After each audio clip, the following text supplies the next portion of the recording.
আমরা প্রায় প্রায় শুনে থাকি যে একটা মেয়ে আত্মহত্যা করছে এবং এটার পিছনে কয়েকটা ছেলে তাকে বিরক্ত করেছিল, তার ইজ্জতহানি করেছিল।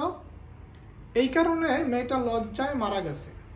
মেয়েটা এই দুনিয়ায় আর থাকতে চায় নাই।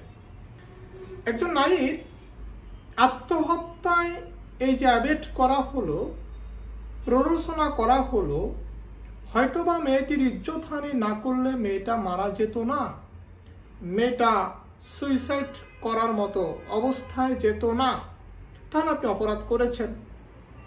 এ বিষয়ে বিস্তারিত বলা হয়েছে নারী ও শিশু নির্যাতন দমন আইনে। এই আইনের আমরা 9 ক ধারাতে যাব, একটু বিস্তারিত দেখব।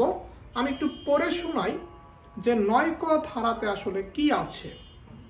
সেখানে বলছে, কোনো নারীর সম্মতি ছাড়া, মানে একজন নারী রাজি না বা ইচ্ছার বিরুদ্ধে কোনো ব্যক্তির ইচ্ছাকৃত কোনো কার্য দ্বারা, তার মানে হচ্ছে একটা নারী কাছে আপনি সম্মতি চাইছেন, তিনি সম্মতি দেন নাই, অথবা একটা নারী চায় নাই, তার ইচ্ছার বিরুদ্ধে আপনার কোনো কাজ দ্বারা সম্ভ্রম হানি হইবার প্রত্যক্ষ কারণে কোনো নারী আত্মহত্যা করিলে, তার মানে হচ্ছে সেই নারীর সম্ভ্রম হানি হলো, ইজ্জত হানি হলো, মর্যাদা হানি হলো এবং আপনি তাকে আত্মহত্যায় প্ররোচনা করলেন, সেই নারীটি মারা গেল।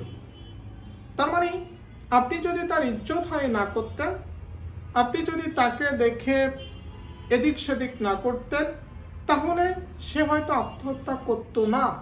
তখন আপনার নামে মামলা হবে নারী ও শিশু নির্যাতন দমন আইনের 9 ক ধারাতে।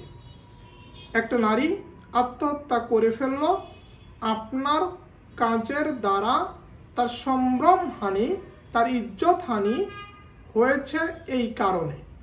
তাহলে আপনার শাস্তি কি হতে পারে?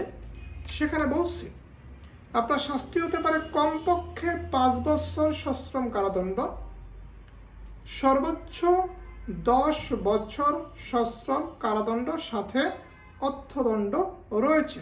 তার মানে দেখেন, অনেক সময় রাস্তাঘাটে বা একটা মেয়ে যেই পথ দিয়ে চলাচল করে, সেই মেয়েকে অনেক উস্কানিমূলক কথাবার্তা বলা হয়, সেই মেয়ের ওড়না ধরে টান দেওয়া হয়, সে মেয়েকে বাজে উক্তি করা হয়, বাজে কথা বলা হয়, সে মেয়েকে বলা হয় যে তোকে অ্যাসিড মেরে, মানে অনেক কিছু বলা হয়।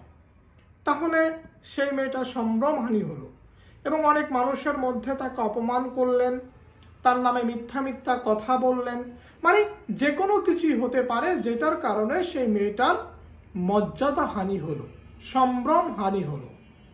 আমি বাংলাদেশ সুপ্রিম কোর্টের একজন আইনজীবী, আমি সেই জায়গা থেকে বলবো যে আপনারা এসব করিয়েন না। কোনো মেয়ে যদি আপনার কারণে মারা যায়, কোনো মেয়ের ইজ্জত হানি যদি আপনি করেন, তার মানে সেই মেয়েটাও যদি মারা যায়, আত্মহত্যা করে, আপনি তাকে আত্মহত্যায় প্ররোচনা করলেন, আপনার কারণে সেই মেয়েটা মারা গেল, তখন আপনার নামে মামলা হবে এবং কমপক্ষে